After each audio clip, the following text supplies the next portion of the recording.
ለሲሕሩ ሙቢን።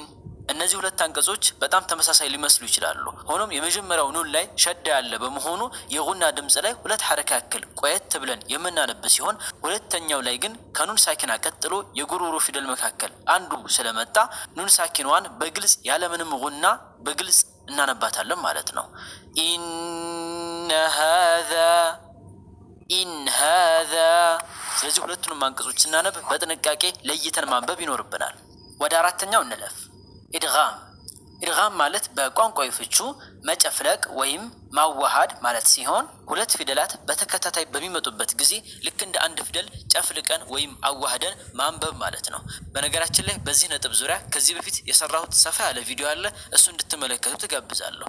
ታዲያ ከኑን ሳኪና ቀጥሎ ከነዚህ ከስድስቱ ፊደላት ማለትም የርመሉን፣ ያ፣ ራ፣ ሚም፣ ላም፣ ዋው እና ኑን ከነዚህ መካከል አንዱ ፊደል በሚመጣበት ጊዜ ኑን ሳኪናዋን ከቀጣዩ ፊደል ጋር አብረን ጨፍልቀን ወይም አዋህደን ልክ እንደ አንድ ፊደል አድርገን እናነባለን ማለት ነው። ታዲያ የዚህን ጊዜ ከላምና ከራ ፊደል በስተቀር ሌሎቹ ፊደላቶች ላይ የአፍንጫ ድምፅ ስለሚኖር ጉናው ላይ ሁለት ሐረካ ያክል እንቆያለን።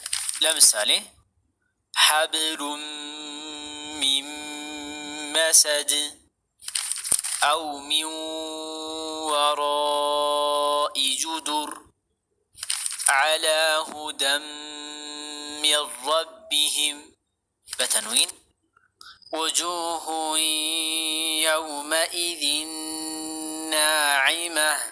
ስለዚህ ኑን ሳኪናዋን በዚህ መልኩ ከቀጣዩ ፊደል ጋር ጨፍልቀን ወይም አዋህደን እናነባታለን ማለት ነው። አምስተኛውና የመጨረሻው ኢኽፋ።